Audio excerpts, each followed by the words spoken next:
E aí, meus amigos, vocês estão felizes com Jesus? Como é que vocês estão? Seja bem-vindo ao Nas Entrelinhas, onde nós estamos estudando o livro de 1 João nesse momento, mas assim que nós terminarmos o livro de 1 João, nós vamos partir para aquilo que Deus nos direcionar ou aquilo que vocês recomendarem e pedirem e tudo mais, certo? Mas enfim, nós estamos no capítulo 2, hoje a gente vai ver os versículos 15, 16 e 17, mas semana passada a gente viu vários versículos e nós vimos sobre a maturidade do verdadeiro cristão, certo? E hoje nós vamos ver sobre nós amarmos o mundo, não amarmos o mundo, amarmos a Deus e o amor do Pai estar em nós e tudo mais, o que isso tem a ver com o verdadeiro cristão, certo?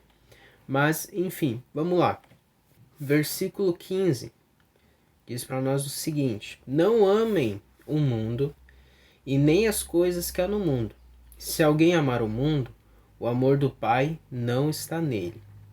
Porque tudo o que há no mundo, os desejos da carne, os desejos dos olhos e a soberba da vida, não procede do Pai, mas procede do mundo. Ora, o mundo passa, bem como seus desejos, mas aquele que faz a vontade de Deus permanece para sempre. Certo? Então, a primeira coisa que a gente tem que prestar um pouquinho de atenção aqui, né, é a forma como João ele está começando esse assunto. Ele fala assim: não amem o mundo, certo? Então a gente vai destacar aqui: não amem o mundo e nem as coisas que há no mundo. Se alguém amar o mundo, o amor do Pai não está nele, certo? Então vamos lá. A gente vai ver aqui essa palavra amem, certo?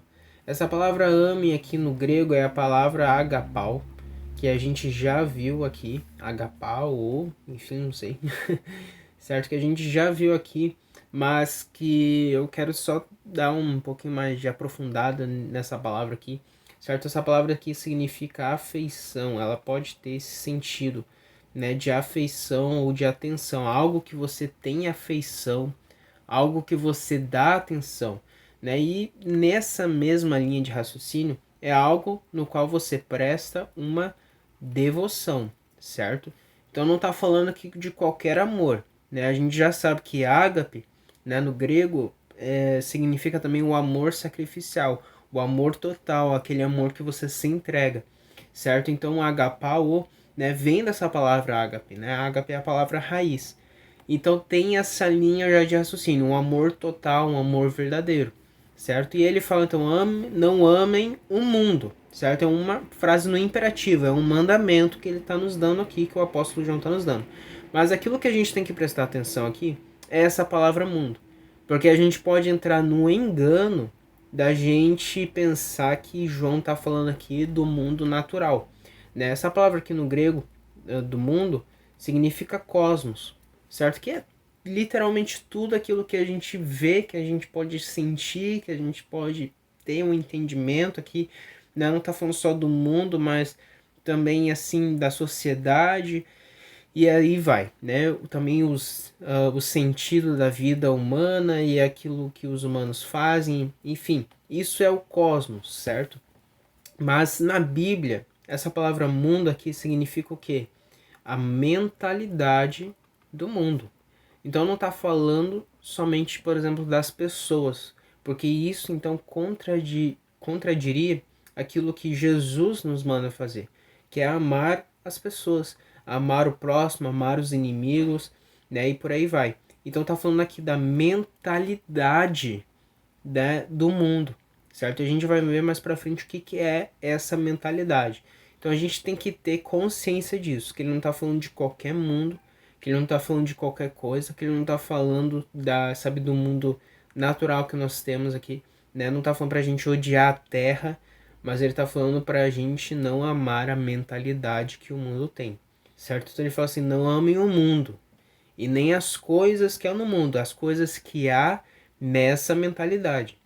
Se alguém amar o mundo, então se alguém, há a possibilidade de alguém amar o mundo, o amor do Pai não está nele, certo?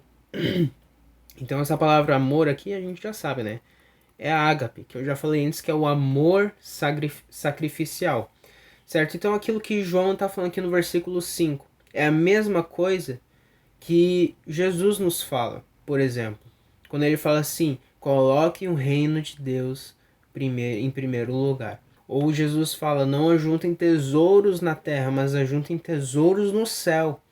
Então ele está falando de uma mentalidade. E ele está falando para a gente não amar essa mentalidade, não ter atenção para essa mentalidade, não dar afeição, não ter uma devoção para essa mentalidade. Né? Então, o novo convertido, aquele que participa do novo nascimento, aquele que é, a partir de agora, um teknion, né? um filho de Deus agora, esse não deve mais amar o mundo. Antes nós éramos filhos da ira, nós éramos filhos da desobediência, mas agora Jesus nos resgatou e nós nascemos de novo e agora nós temos uma nova mentalidade e nós temos um novo Pai, nós temos uma nova vida. E nessa nova vida, nós não devemos amar o mundo. Mas se nós amarmos o mundo, darmos devoção para o mundo, darmos atenção e afeição, então o amor sacrificial, o amor total de Deus, do Pai, então ele está falando, nos colocando numa posição de filhos, o amor do Pai não está em nós, certo? Versículo 16. Porque tudo o que há no mundo, e a gente, aqui, João ele está nos dando uma definição do que há no mundo, daquelas coisas que há no mundo que ele falou antes, daquelas coisas que há nessa mentalidade. Então ele está falando assim, porque tudo o que há no mundo é o que? Os desejos da carne, os desejos dos olhos e a soberba da vida.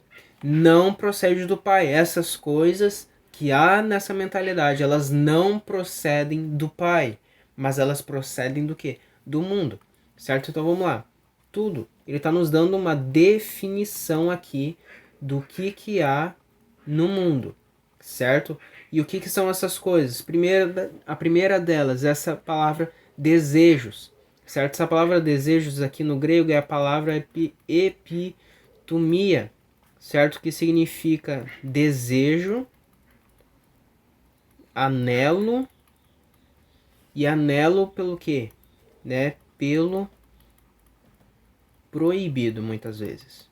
Né? É uma forma de falar também sobre luxúria, certo? Então ele está falando assim, olha só, o que é aquilo que há no mundo? É um desejo, é um anelo pelas coisas que são contra a nossa lei, que são contra as escrituras, que são contra as palavras do nosso Jesus. É um desejo, um anelo, uma busca, uma afeição pelas coisas que são proibidas, vamos dizer assim, certo? E ele fala os desejos da carne e os desejos dos olhos. Essa palavra carne aqui é a palavra sarx, certo? Que é uma referência, né, que a gente já sabe na Bíblia, é uma referência ao coração humano. Então, quando ele está falando assim, nos desejos da carne, está falando daquilo que o nosso corpo deseja, certo? As satisfações que o nosso corpo deseja. Não está falando aqui somente sobre desejos na área sexual, por exemplo, mas, por exemplo, comer exageradamente, beber, né? E aí vai, certo? Drogas, enfim, certo? Então tá falando do coração humano, né? O que a Bíblia nos ensina? Nos ensina que o coração humano é enganoso, que maldito é um homem que confia na sua própria força. Então os desejos da carne, os desejos do nosso coração, os desejos do nosso corpo, certo? Ele fala os desejos dos olhos. E aqui olhos, né, é uma forma de falar da mente humana, certo? Faz referência a essa mente humana, aquilo que nós vemos, que nos satisfaz aqui na nossa mente, coisas que nós vemos que nos deixam felizes, né? Então os desejos dos olhos, não tô falando, né, de coisas boas, por exemplo, tipo ver uma série legal assim, né? Mas ver, por exemplo, levo um exemplo, uma série que não é tão legal, né? Que vai contra princípios bíblicos e tudo mais, certo? E depois ele fala sobre a soberba da vida. Vou puxar aqui uma seta para baixo, certo? Essa soberba aqui no grego é a palavra alazoneia, certo? Que significa o quê? Significa confiança naquilo que é incerto, ok? E também tem um outro significado que é uma certeza insolente, cara. E olha só que demais, essa palavra vida aqui, né, que João usa, também tem um significado para bens materiais, para dinheiro, para riquezas. Então tá falando assim, olha só, aquilo que há no mundo é o quê? São os desejos, o anelo para satisfazer o próprio corpo, para satisfazer a própria carne, certo? São os desejos dos olhos, coisas que vão satisfazer a nossa mente. Então ele toca aqui na parte do coração humano, que é enganoso, e toca também na parte da mente humana, que também pode nos levar ao engano. E ele fala agora da soberba da vida, os tesouros da terra, coisas que nós podemos ajuntar aqui na terra e nós depositamos a nossa fé e a nossa confiança, a confiança naquilo que é incerto, né? Jesus já fala só, olha só, os tesouros que vocês ajuntarem aqui na terra vão ser corrompidos, vão ser corroídos, eles vão, sabe, estragar com o tempo. Então é uma certeza insolente. Então tudo aquilo que há no mundo é resumido em você mesmo. Então quem ama aquilo que está em você mesmo, o amor de Deus não está nele, o amor do Pai não está nele. Por isso que eu falei em alguns vídeos atrás que o novo cristão, ele não ama a si mesmo. Por isso que Jesus ele não fala depois lá, né, quando ele está com os discípulos naqueles últimos momentos lá em João, ele não fala assim, olha só, amem o próximo como vocês amam a vocês mesmos, mas ele fala, amem o próximo como eu vos amei.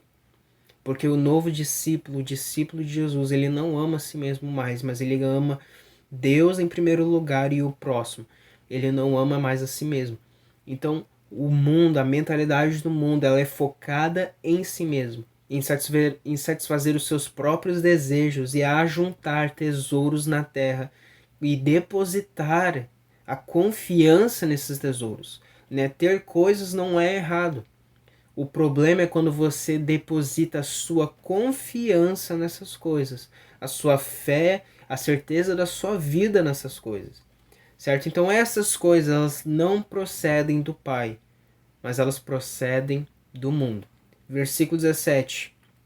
Ora, o mundo passa, bem como os seus desejos, certo? Mas aquele que faz a vontade de Deus permanece para sempre, certo? Então, ele fala que o mundo passa. Essa palavra passa aqui é a palavra parago, que significa desaparecer, certo? Então, isso é uma certeza que nós cristãos vamos ter. Esta era e essa mentalidade que nós vivemos nesse momento vai passar. Né? Um dos fundamentos da fé cristã é que esta era vai passar e uma outra era eterna, que é a era que Jesus vai inaugurar quando ele voltar com o seu reino, essa era é eterna. Certo? Então esta era ela vai passar, ela vai desaparecer. Não quer dizer que a terra vai desaparecer. Pelo contrário, o Apocalipse lá no final vai dizer que Jesus ele vai restaurar a terra e a Nova Jerusalém ela vai descer e vai ficar aqui na terra. Então nós vamos viver numa terra restaurada. Por isso que nós cristãos não devemos odiar a terra, certo? Porque Cristo criou essa terra, ele é o verbo pelo qual foi criado todas as coisas e a terra faz parte disso. Então no final Cristo vai restaurar essas coisas. Mas esta era a mentalidade, os principados e potestades que estão agindo sobre os filhos da ira e da desobediência, e essas coisas vão desaparecer. Essa é a certeza que nós temos. E ele fala, ora, o mundo passa, bem como os seus desejos. Então todas essas coisas um dia vão acabar. A confiança nas coisas materiais, a confiança naquilo que vai passar, além dos desejos da carne, os desejos dos olhos vão passar. E ele termina assim, com um contraste. Primeiro ele fala sobre aquilo que vai passar e agora ele vai falar sobre aquilo que é eterno. Mas aquele que faz a vontade de Deus permanece para sempre. E essa palavra faz eu achei muito interessante, que é a palavra poieo. que significa construir ou fundamentar, mas também significa preparar. Então, Samuel, qual é a vontade de Deus? Cara, a gente vai ler na Bíblia a vontade de Deus completa. A vontade de Deus é habitar com a sua igreja para sempre. Essa é a vontade final, a conclusão final da sua vontade boa, perfeita e agradável. É Ele em intimidade com a sua noiva, com a igreja, certo? Então, aquele que faz a vontade de Deus, aquele que constrói algo, aquele que fundamenta algo, aquele que está preparando algo, esse permanece para sempre, certo? Então, eu acho muito interessante que aquele que ama o mundo, ele tem uma mentalidade do mundo e ele faz coisas para si mesmo. Mas aquele que tem o amor do pai, ele tem uma mentalidade de filho e agora a vida dele é de filho também. E a vida dele é qual? Fazer a vontade de Deus. Construir algo para Deus.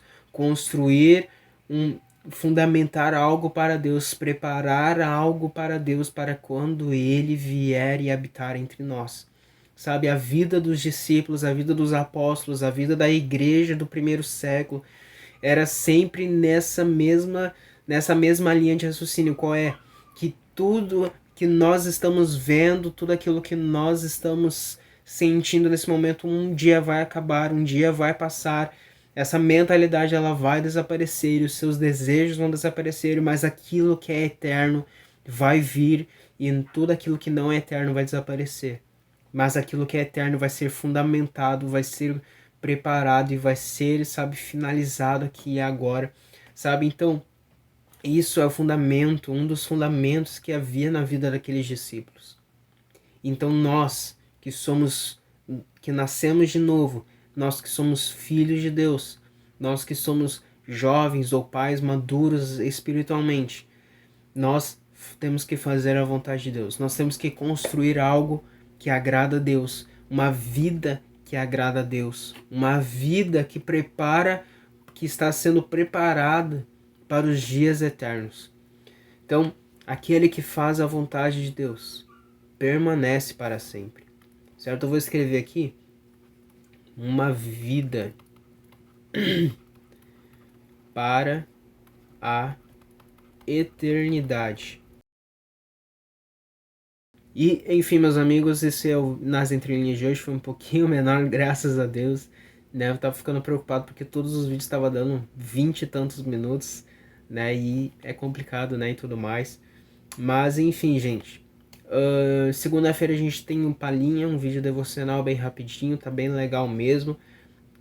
Quarta-feira a gente tem atributos de Deus. Essa quarta-feira não teve por causa do ciclone, tava tudo naquela coisa tipo assim, vai faltar luz, né, vento e tudo mais, e eu também tava gripado, e eu tava me recuperando e tudo mais. Sexta-feira a gente tem um Nas Entrelinhas, como vocês sabem, e todo esse documento aqui que a gente tava fazendo e editando aqui vai estar disponível no canal do Telegram do Voltando à Bíblia, que o canal tá na descrição, certo, meus amigos? Então é isso, continuem felizes com Jesus.